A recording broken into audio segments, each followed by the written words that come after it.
यश academy या आपल्या लाडक्या यूट्यूब चॅनलमध्ये आपलं मनपूर्वक स्वागत.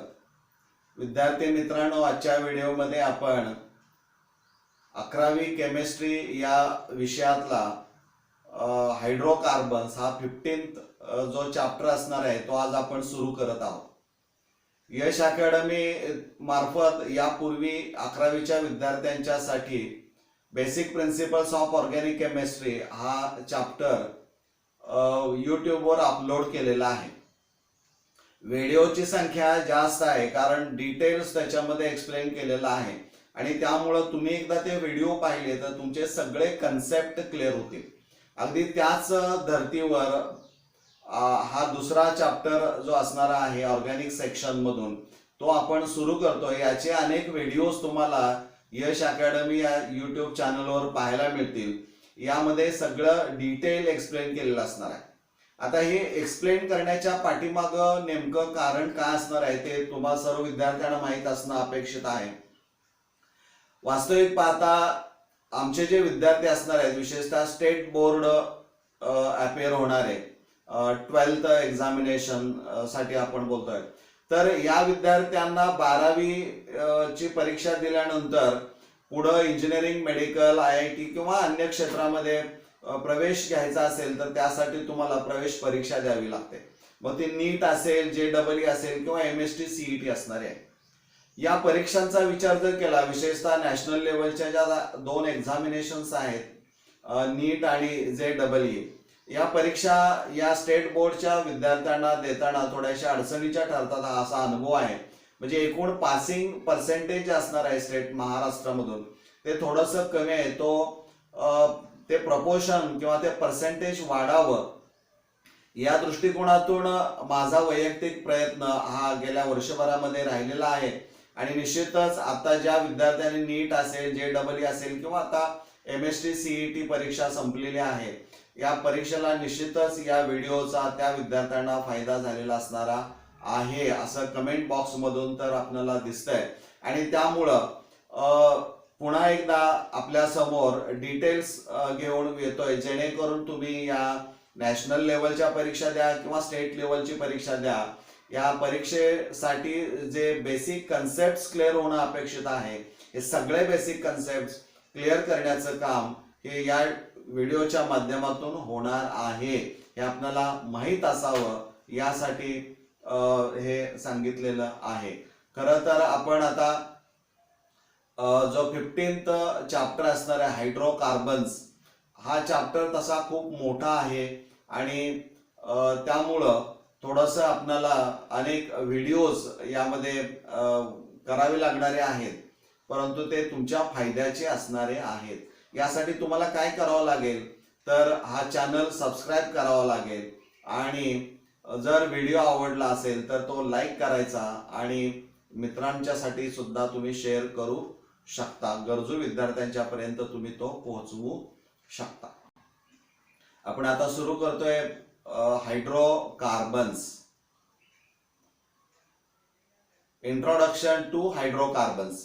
म्हणजे आजचा व्हिडिओ जो असणार आहे तो थोडक्यामध्ये इंट्रोडक्टरी पार्ट जरी असला तरी तो अतिशय महत्वाचा असणारा आहे. आता हा हायड्रोकार्बन्स जो चॅप्टर असणार आहे हा स्टडी करायचा आहे, तर मग मला काय करावं लागेल, काय कोणत्या गोष्टी अगोदर माहीत असायला पाहिजेत. कारण तुम्ही 10th स्टँडर्ड मध्ये हायड्रोकार्बन हा स्वतंत्र चॅप्टर अभ्यासलेला आहे, त्यामुळे बऱ्याचशा गोष्टी, बरेचसे कन्सेप्ट तुमचे क्लिअर असणारे आहेत. असले तरी पुन्हा त्याचं रिव्हिजन होणं हे अपेक्षित असणार आहे. विद्यार्थी मित्रांनो, आजचा हा व्हिडिओ जो असणार आहे, या व्हिडिओमध्ये जे काही कंटेंटवर तुम्हाला आज किंवा जो कंटेंट तुम्हाला शिकवला जाणार आहे त्याची नेमकी ऑब्जेक्टिव्ह काय असणार आहेत हे तुम्हाला माहीत असणं अपेक्षित असणार आहे. उद्दिष्ट, आजच्या व्हिडिओची नेमकी काय उद्दिष्ट आहेत तर after completing this video or section you or students can be able to, म्हणजे हा व्हिडिओ पाहिल्यानंतर आमचे विद्यार्थी काय करू शकतील हे माहीत असणं अपेक्षित आहे. एक classify the hydrocarbons as acyclic and cyclic, म्हणजे हायड्रोकार्बनची काही कंपाऊंड दिले असणार आहे त्यांचं असायक्लिक आणि सायक्लिक कंपाऊंड्स मध्ये वर्गीकरण नीट करू शकतील किंवा करायला शिकतील. They can be able to explain in general term saturated and unsaturated hydrocarbon, याचा अर्थ ते सांगू शकतील.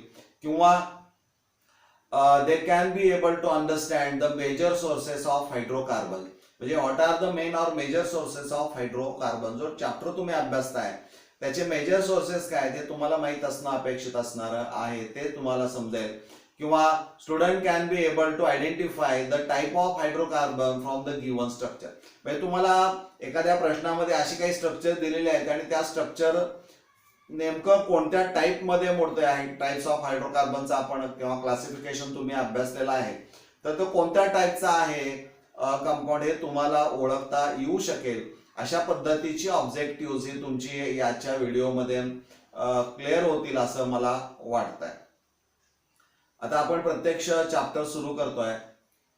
त्यांचा विचार जर केला तर can you recall what are hydrocarbons.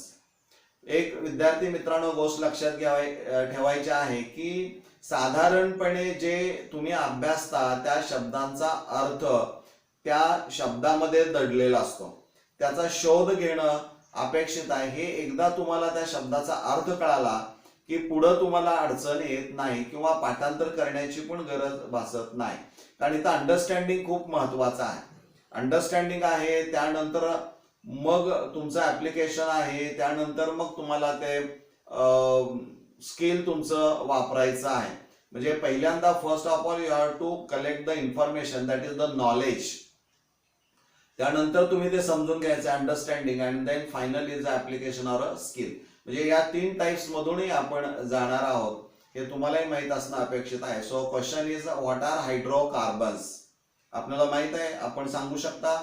तर hydrocarbons these are the organic compounds which contain carbon and hydrogen elements only. म्हणजे 2च एलिमेंट्स त्याच्यामध्ये असणार आहेत, एक कार्बन आणि हायड्रोजन असणारा आहे. किंवा सेकंड क्वेश्चन असणार आहे draw the structure for the following hydrocarbons. You are given some compounds name butane, ethyne, propyne, cyclohexane and benzene. These are the hydrocarbons and you are asked to draw the structures of these hydrocarbons.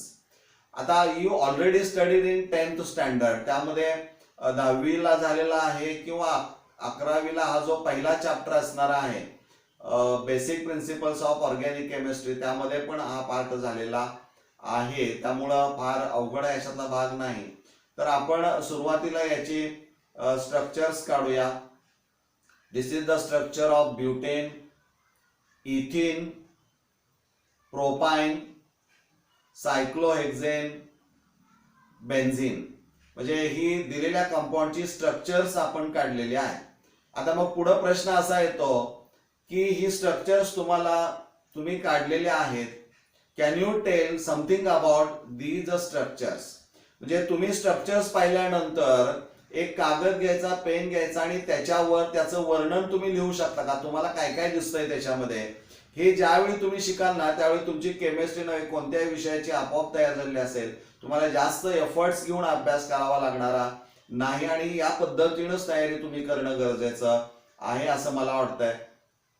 आता इथं जर आपण पाहिलं तर तुमच्या लक्षामध्ये suppose for example it take structure of butane. This is the structure of butane. यावरून मला काय दिसतंय ते मी लिहीन. मला असं दिसतंय की there are 4 carbon atoms and this 4 carbon atoms are connected or link to each other to form a straight chain. म्हणजे all are in a continuous chain, सगळे एका कंटिन्युअस चेन मध्ये मला पाहायला मिळत आहेत. हा एक भाग असेल. किंवा दुसरं कार्बन कार्बन सिंगल बॉन्ड दिसतोय, carbon carbon carbon hydrogen single bond दिसतोय. Single bond nothing but the sigma bond असणार आहे. So there is a free rotation असंही आपण म्हणू शकतो. किंवा त्याच्यामध्ये आपण जर पाहिलं तर all the carbons in a continuous chain, सरळ चेन मध्ये आहेत. CH and CC bonds are single and called sigma bonds.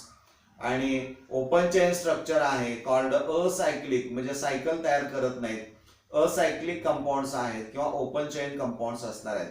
आणि आणखीन एक महत्वाचं, हा जर कार्बन आपण पाहिला तर valency of carbon is a 4 and it's satisfied by this carbon atom. So all the 4 valencies of carbon satisfied by attaching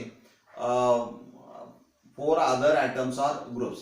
आणि त्यामुळं this is an example of saturated hydrocarbons. म्हणजे it is a hydrocarbon, carbon hydrogen आहेत परंतु saturated का म्हटलंय तर valency of carbon is a 4. There is no chance to add or take up one atom or a group. There is no formation of another bond. 4 पेक्षा जास्त तयार करू शकणार नाही. आता इथं इथिन आणि प्रोपाईनचं स्ट्रक्चर जर पाहिलं तर तुम्हाला काय दिसतंय, ते कागदावर तुम्ही जर लिहायचं म्हटलं तर काय लिहू शकाल, तर there is a carbon carbon double bond or double bond between 2 carbon atoms and it consist of 1 sigma and 1 pi bond. म्हणजे आणि कार्बन हायड्रोजन सिंगल बॉन्डच असणार आहे आणि 2 कार्बन ॲटम्स असतील, ही सगळे कार्बन ॲटम्स ही रिंग तयार करत नाहीत तर ते ओपन चेन स्ट्रक्चर्स पाहायला मिळतात. Propyne, in case of propyne there is a triple bond between 2 carbon atoms. So triple bond consist of 1 sigma and 2 pi bonds. बरोबर आहे.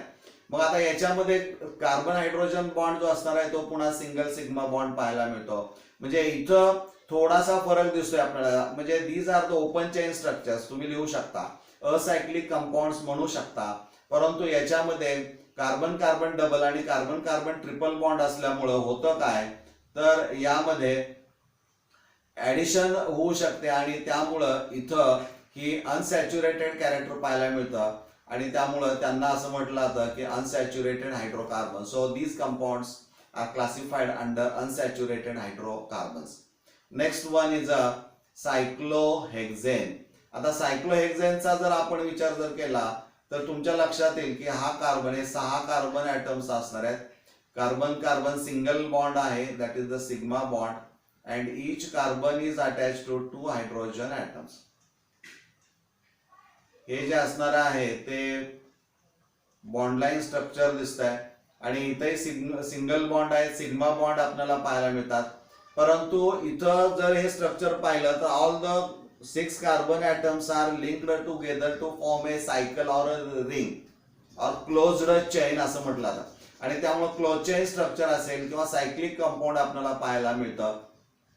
मग आता ही 2 स्ट्रक्चर्स पाहिली, हे एक स्ट्रक्चर पाहिलं आणि हे जर स्ट्रक्चर पाहिलं तर यामध्ये परत तुम्ही लिहू शकता की यामध्ये फरक काय आणि साम्य काय. साम्य जर पाहिलं तर carbon carbon carbon hydrogen single bonds आहेत, परंतु हे ओपन चेन स्ट्रक्चर आहे ते क्लोज्ड चेन स्ट्रक्चर असणार आहे. म्हणजे याच्या प्रॉपर्टी तर याच्या प्रॉपर्टी थोड्याफार सारख्या असणाऱ्या आहेत आणि त्यामुळे या कंपाऊंड्स हे दिस इज द स्ट्रक्चर ऑफ सायक्लो हेक्झेन. हे जे असणार आहे ते सायक्लिक कंपाऊंड असणार आहे. म्हणजे हे सगळ्यात महत्वाचं असणार आहे. This is the last structure of benzene. There is a alternate double single bonds called conjugate system. Double bond consists of sigma and pi bond आणि हे जे असणार आहे ते अनसॅच्युरेटेड अरोमॅटिक हायड्रोकार्बनचे एक्झाम्पल असणार आहे. म्हणजे aromatic compound benzene, aroma means smell आपण म्हणूया, ओडर, तर ते कंपाऊंड असणार आहे. म्हणजे या पद्धतीनं तुम्हाला ते ओळखता यायला पाहिजे. या पद्धतीनं जर अभ्यास केला तर माझी खात्री आहे तुम्हाला कुठल्याही गोष्टीची अडचण येणार नाही. बरोबर आहे. समजलं असेल तर आपण आता पुढे जाऊया. Now will discuss the classification of hydrocarbons. या पूर्वीच्या स्लाइड मध्ये आपण पाहिलं की दिलेली स्ट्रक्चर जी असणारी आहेत ती आपण नीट अभ्यासल्यानंतर आपल्या लक्षामध्ये आलं की काही सॅच्युरेटेड हायड्रोकार्बन्स आहेत, ओपन चेन स्ट्रक्चर्स आहेत, क्लोज्ड चेन स्ट्रक्चर्स आहेत किंवा अनसॅच्युरेटेड कंपाऊंड्स मध्ये अरोमॅटिक आहेत. म्हणजे या पद्धतीची काही स्ट्रक्चर्स आहेत. मग यांचं वर्गीकरण करणं गरजेचं आहे आणि म्हणून क्लासिफिकेशन ऑफ हायड्रोकार्बन्स आपण अभ्यासतोय. This is the chart or called a flow sheet आपण म्हणूया. हे फ्लो शीट हे जे असणार आहे classification of hydrocarbons. Hydrocarbons are broadly classified into 2 classes. One is a acyclic or open chain hydrocarbons and second is a cyclic or a ring or closed chain hydrocarbons आपण म्हणूया. Acyclic means which are not in a cycle, they are in an open chain They are further subclassified into two, saturated and unsaturated. Saturated मराठीमध्ये संतृप्त, समाधान म्हटलं जातं. त्याचं कारण आहे all the 4 valencies of carbon are fully satisfied. Unsaturated म्हणजे अतृप्त. आणि इथं काय होतं तर डबल बॉन्ड आपल्याला पाहायला मिळतो, इथं ट्रिपल बॉन्ड पाहायला मिळतो. त्यामुळं ऍडिशन रिॲक्शन्स मध्ये भाग घेतात आणि त्यामुळं पुन्हा double bond converted into single bond, triple bond is converted into double and then single bond. म्हणजे या पद्धतीनं सॅच्युरेशन होतं. त्यामुळं ही अनसॅच्युरेटेड आहेत. अल्केन्स आणि अल्काइन्स ही त्याचे एक्झाम्पल्स असतील. अल्केन्स हे सॅच्युरेट, म्हणजे इथं ब्युटेन एक्झाम्पल आपण लिहू शकतो. ब्युटेन असेल, इथं इथिन असेल, इथं प्रोपाइन असेल, तर इथं सायक्लोहेक्सेन. म्हणजे इथं तुमच्या लक्षात आलं असेल की saturated unsaturated hydrocarbons. Saturated unsaturated मध्ये स्ट्रेट चेन, ब्रांच चेन दोन्ही आपल्याला टाइप्स हे बघू पाहायला मिळतील. सेकंड टाइप जो असणार आहे तो cyclic or ring or closed chain hydrocarbons. म्हणजे these are the compounds in which carbon atoms are linked together to form a cycle. And there are two types. One is a saturated and second is a unsaturated hydrocarbons. दोन्ही cyclic आहेत. फरक काय, इथं saturated hydrocarbons मध्ये single bond सगळे पाहायला मिळतात. So they show the property similar to that of acyclic compounds or open chain compounds and hence called alicyclic compounds. Alicyclic म्हणजे they are aliphatic compounds but they are in a cycle. म्हणजे open chain structure आहे, behaviour त्यांचा, properties त्यांच्या आणि cycle मध्ये दिसत आहेत. Unsaturated hydrocarbons आपण इथं म्हणूया they are of 2 types, aromatic and non aromatic. तर बेन्झिन जे असणार आहे ते ॲरोमॅटिक अनसॅच्युरेटेड हायड्रोकार्बन असणार आहे. These are the non aromatic unsaturated hydrocarbon. म्हणजे या चॅप्टर मध्ये तुम्हाला सॅच्युरेटेड अल्केन्स आपण म्हणूया, hydrocarbon alkanes, unsaturated hydrocarbons alkenes आणि अल्काइन्स, आणि त्याचबरोबर तुम्हाला सायक्लिक मध्ये ॲरोमॅटिक अनसॅच्युरेटेड आणि नॉन ॲरोमॅटिक अनसॅच्युरेटेड या सगळ्यांचा डिटेल अभ्यास या चॅप्टर मध्ये तुम्हाला करावायचा आहे. आणि त्यामुळं हा चॅप्टर अतिशय महत्त्वाचा असणार आहे. So this is nothing but classification of hydrocarbon, जे ऑलरेडी तुम्ही 10th स्टँडर्ड मध्ये थोड्याफार प्रमाणामध्ये अभ्यासलेला असणार आहे. Now will discuss the main और मेजर सोर्सेस ऑफ हायड्रोकार्बन. तुम्हाला माहित पाहिजे, हा खूप महत्त्वाचा विषय असणार आहे की जे हायड्रोकार्बन्स तुम्ही अभ्यासणार आहात त्यांचे मेजर और मेन सोर्सेस काय असणार आहेत. तर यामध्ये major or main sources of hydrocarbons are petroleum, coal and natural gas. म्हणजे हे 3 इम्पॉर्टंट सोर्सेस असणार आहेत. These are the natural sources. आता यामध्ये पहिल्यांदा आपण बघूया पेट्रोलियम. पेट्रोल तुम्ही वाहन वापरता त्यामुळे पेट्रोल तुम्हाला माहित असणार आहे आणि त्यामुळे या गोष्टी तुम्हाला माहित पाहिजेत. पण पेट्रोल जे असणार आहे ते it is known as a fossil fuel. म्हणजे petroleum is a naturally occurring liquid found beneath the earth surface. म्हणजे पृथ्वीच्या गर्भामध्ये आपण म्हणूया that can be refined into fuel. म्हणजे त्याचं प्युरिफिकेशन केलं जाईल, रिफायनिंग केलं जाईल. Petroleum is a fossil fuel meaning that it has been created by the decomposition of organic matter over millions of years.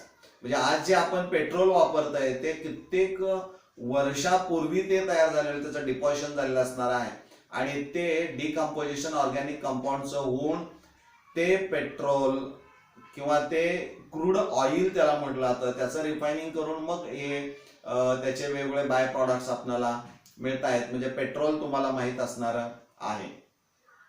Second major source of hydrocarbon is a coal. म्हणजे coal तुम्हाला माहित आहे, कोळसा हा देखील natural source असणार आहे. Coal is a hard rock which can be burned as a solid fossil fuel. It is mostly carbon but also contains hydrogen, sulfur, oxygen and nitrogen. It is a sedimentary rock. म्हणजे गाळ जो असतो का समुद्राच्या तळाला बसलेला गाळ जो असेल त्या गाळामध्ये दबल्यानंतर जे ऑर्गॅनिक मॅटर असेल किंवा ते रॉक तयार होतात, ते सेडिमेंटरी रॉक, त्याच्यापासून गाळाचे खडक आपण म्हणूया, हे कोल असणारे आहेत. थर्ड हा सगळ्यात महत्वाचा तुम्हाला माहित असणं अपेक्षित आहे, नॅचरल गॅस. नॅचरल गॅस जो असणार आहे तो largest component of natural gas is the methane, a compound with 1 carbon atom and 4 hydrogen atom, CH4, that is the methane. आणि नॅचरल गॅस जो असणार आहे methane is called green house gas. म्हणजे तापमान वाढवण्यासाठी, पृथ्वीचं तापमान वाढवण्यात याचाही रोल महत्वाचा असणारा आहे, हे तुम्हाला माहित असणं अपेक्षा आहे. So these are the main sources of hydrocarbons. आता इथं you have to take the help of internet. With the help of internet you have to collect the following information. कारण काळाची गरज आहे विद्यार्थी मित्रांनो, त्यामुळे या गोष्टीचा अभ्यास वेळ आहे तर तुम्ही करून घ्या. What are fossil fuels? आपण शब्द आता पाहिलाय की जीवाश्म इंधन त्याला म्हटलं जातं, म्हणजे नेमके काय असणारे आहेत हे माहिती करून घ्या. How where they formed? ते कसे तयार होतात? Learn how human use of non renewable energy sources. म्हणजे हे जे नॉन रिन्युएबल एनर्जी सोर्सेस जे असणारे आहेत, ते कोल असेल, क्रूड ऑइल असेल, नॅचरल गॅस असणार आहे, यांचा इफेक्ट क्लायमेट बदलण्यामध्ये कसा होतो याचंही ज्ञान तुम्हाला माहित असणं अपेक्षित असणार आहे. कारण हा टॉपिक त्याच्याशी थोडाफार रिलेटेड आहे, हे तुम्हाला किंवा आतला सेक्शन आपण म्हणूया रिलेटेड आहे म्हणून ह्या गोष्टी तुम्ही करणं गरजेचं आहे. Now you have to use your brain power to solve this multiple choice question. This multiple choice question is MCQ is very easy to solve. That is which is not a carbocyclic compound. Which is not a carbocyclic compound. 4 options are given. Option 1, option A is a benzene, option B is cyclohexane, option C is a pyridine, option D is a naphthalene. So already you studied in 10th standard as well as in 14th chapter, that is basic principles of organic chemistry. I think it's very easy to answer or to select the right option, answer or answer option of this multiple choice question. मला वाटतंय हे निश्चित तुम्हाला video आवडणार, यात काही शंकाच नाही. कारण यामध्ये सगळे डिटेल्स, हा इंट्रोडक्टरी पार्ट जरी असला तरी तो खूप महत्त्वाचा आहे, तो नीट पहा. आणि यापुढचे सगळे व्हिडिओज जर तुम्हाला तुमच्या कडं वेळेमध्ये यावंसं वाटत असेल तर तुम्ही नोटिफिकेशन आयकॉन बेल जे असणारे आहे ती ऑन करून ठेवा, म्हणजे तुम्हाला ते व्हिडिओज आल्याच्या सूचना मिळतील. धन्यवाद.